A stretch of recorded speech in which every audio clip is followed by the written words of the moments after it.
What's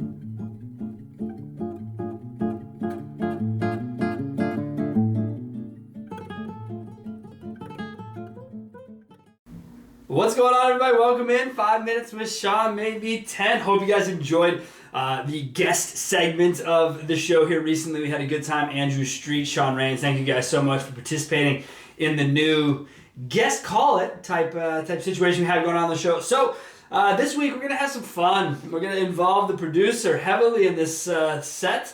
Every year I see an email come out or an article posted about tips for buying a car, how to beat the car dealer, how to, name whatever, right? Whatever you want to put in that world, there's always a great article. So this year, in an effort to, again, like the interviews, keep the content fresh and exciting, as soon as I saw the article, I did not read it.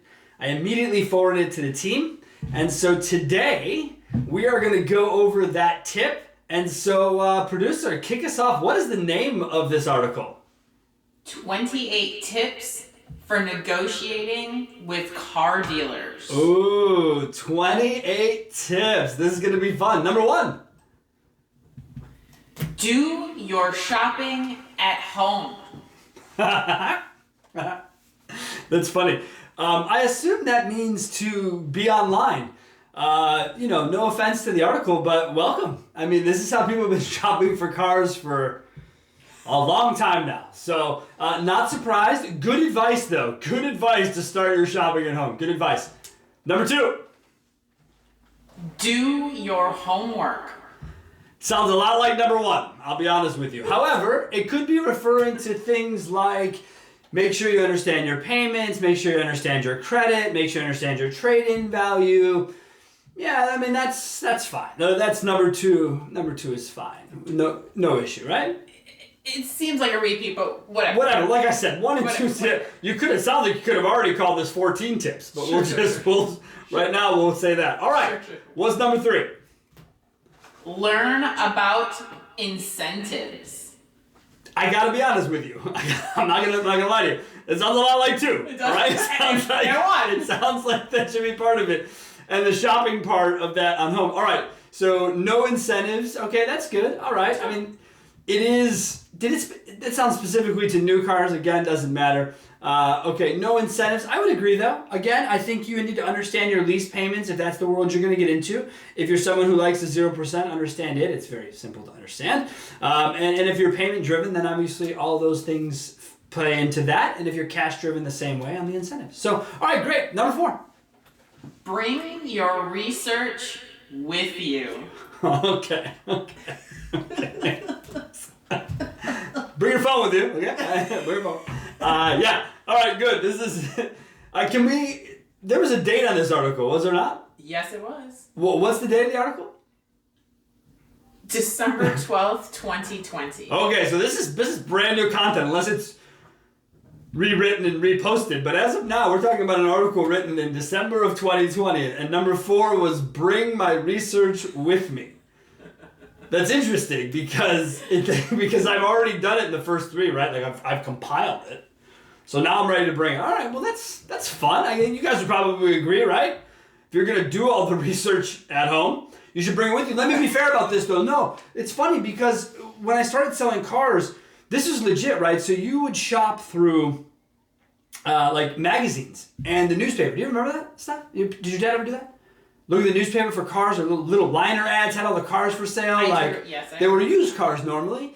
But people would come in, so when they wanted to trade in their car, it was so obvious because the car would be crystal clean. There would be no gas in the car, almost to nothing. And they would have a stack of newspapers on the front of all the cars they were interested in, had big circles on them, and you'd get in this car and you'd go, come on, this guy's ready to buy a car. He's done everything. And then back then we'd grind the shit out of people for 7 hours, but okay, doesn't matter. All right, so number 4 was bring our research. Gosh, is number 5 bring your phone? What's number 5?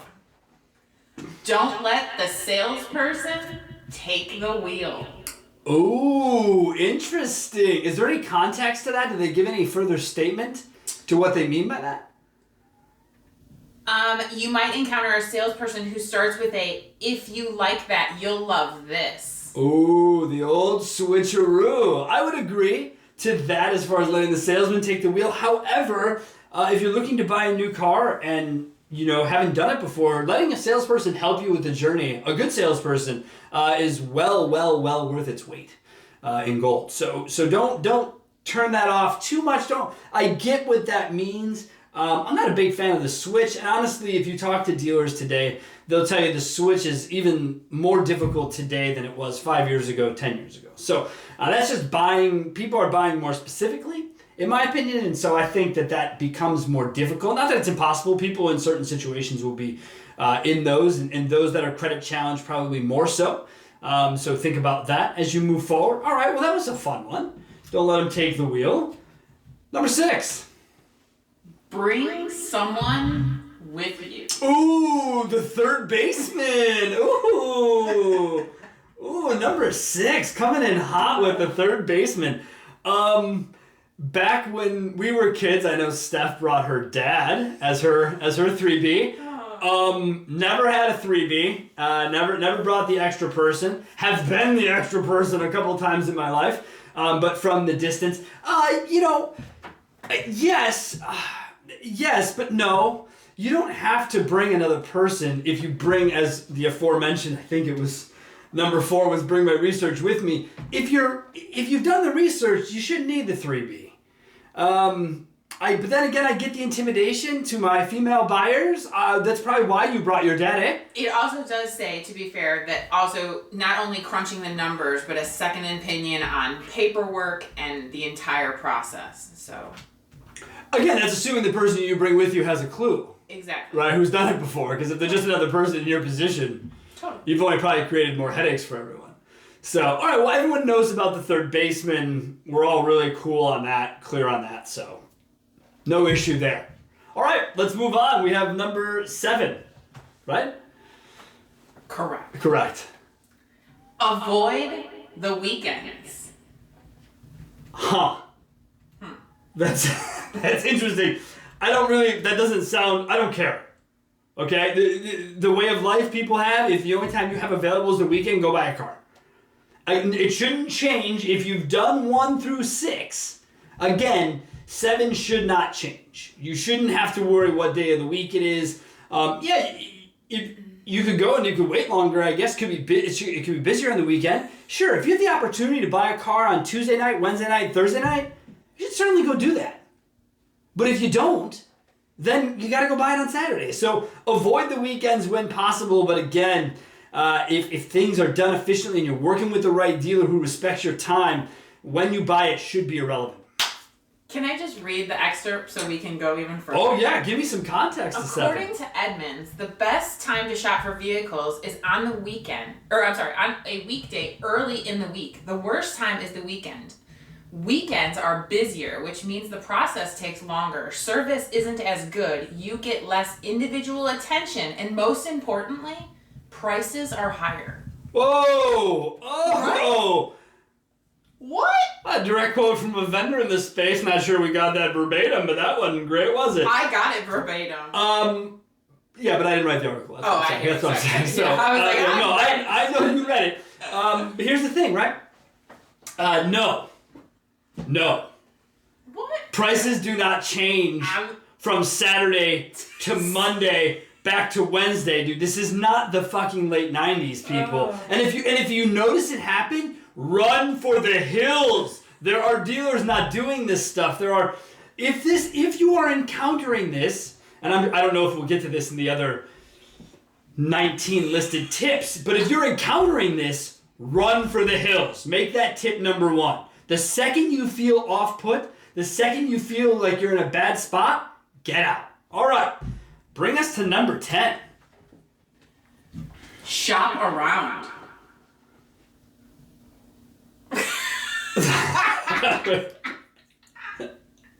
I thought that was doing my... Okay, all right. So all right, we're going down the funnel.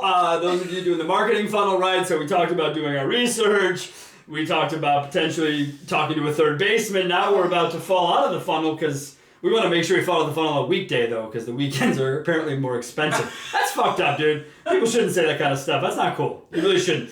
Yeah, I don't... Okay. I mean, that's fine. Yeah, again, yeah. Here we go. Yeah, I would do it. Number 11. ENegotiate. Okay, look, that's... You and I are laughing. See, because you and I don't know shit about buying the cars the way people do. You have no idea. Feel that's a part of... I guess it's not. No, because it makes sense to you, right? No, because you're like, of course I would ENegotiate. Of course people would do that with me. Unfortunately, our friends, the car dealers, who I love and adore, not all of you do that. And I still don't know why, okay?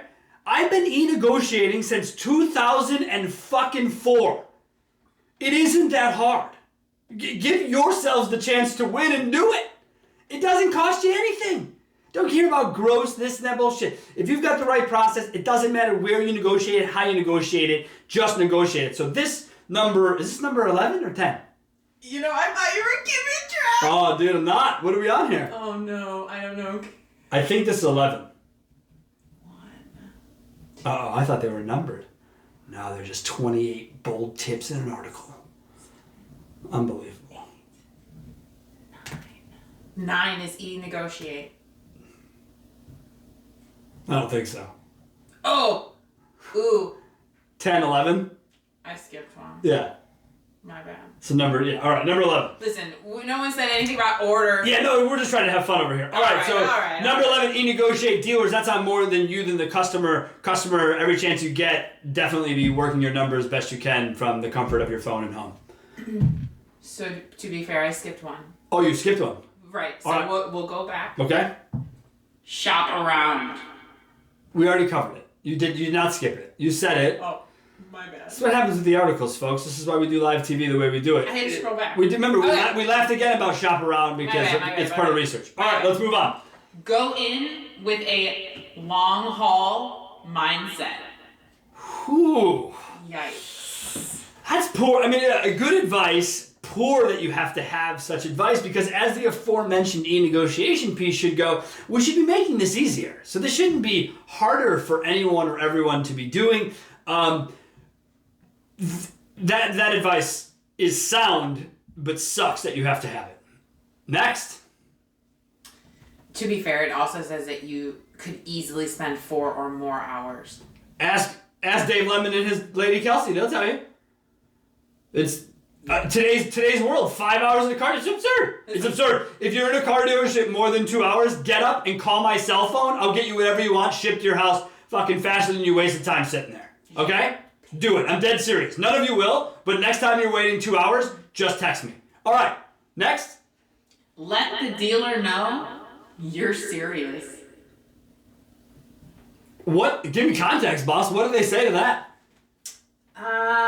Don't play hard to get and make the dealer chase you. They recommend letting them know up front that you've chosen a car and you're ready to buy if the deal is fair and that if you walk away satisfied, you'll let your friends and social media networks know about your experience.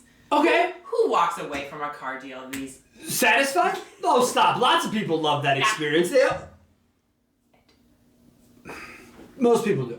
All right, but here's the thing. It's good advice to be upfront. If you are really ready to buy a car, it certainly does change, and it would change in any sales situation. So don't just put this directly to a car, right? Don't just say that. Let's look at the whole scheme of buying anything. The second you know you're a buyer, you take everything more seriously. So yeah, make it known. Have the discussion, but I would have figured you did that with the e-negotiating and leading up to the discussions. But again, here we are. Letting people know there's nothing wrong with letting your intentions known. What do we got next? Get pre-approved. Woo! Get pre-approved. Yes. Always yes. Never in a million years would people think it would, well, why would I do that? I'll have to go in, the dealer can take care of that for me. Here's the good news. If you come in pre-approved, dealerships may be able to have advantage to things you don't have access to bank-wise. Maybe they do, maybe they don't. But if you're already pre-approved, then you're ready to roll. You don't have to worry about other people. If they can beat the rate, great. If you're comfortable with it, wonderful. Otherwise, come in, check. I got no problem with that. Good advice. Next. Last one. Don't know the number. We'll follow up. That's right. We'll follow up on that. This is going to be a 2-part episode. Obviously, you guys can tell we're having fun, but I don't want to take up too much fun. Consider a credit union. Okay. Falls under research. Yeah. I mean, again, could have been combined. We're probably down to not needing that. Credit unions are great places. No doubt, most dealers will tell you that. They don't necessarily always like all the vehicles people go to buy. Some of the older used cars can be tougher on credit unions. Credit challenge situations can be tougher on credit unions. So find advice, no big deal. That's fine with me. So let's just recap here really quickly. My favorite one, I think, of the first half, which is what we'll call this. The first half, my favorite one is probably ENegotiate. Because I believe in it. I've always believed in it. And call me a consumer advocate, blah, blah, blah. Dude, I'm an advocate for speed and efficiency. And that's what ENegotiating does. So wrap your heads around it. Doesn't mean digital retail, doesn't mean buy. No, it means ENegotiate, phone negotiate, text negotiate, chat negotiate. It means negotiate without being in a dealership. All right? So that's the first half of the list. If you didn't have fun this week, I'm shocked. Because this was fun. This is a great time. Tune in next week for the second half. And I think you'll also come along for the ride. Have some fun. All right. Thank you guys so much. Have a great week.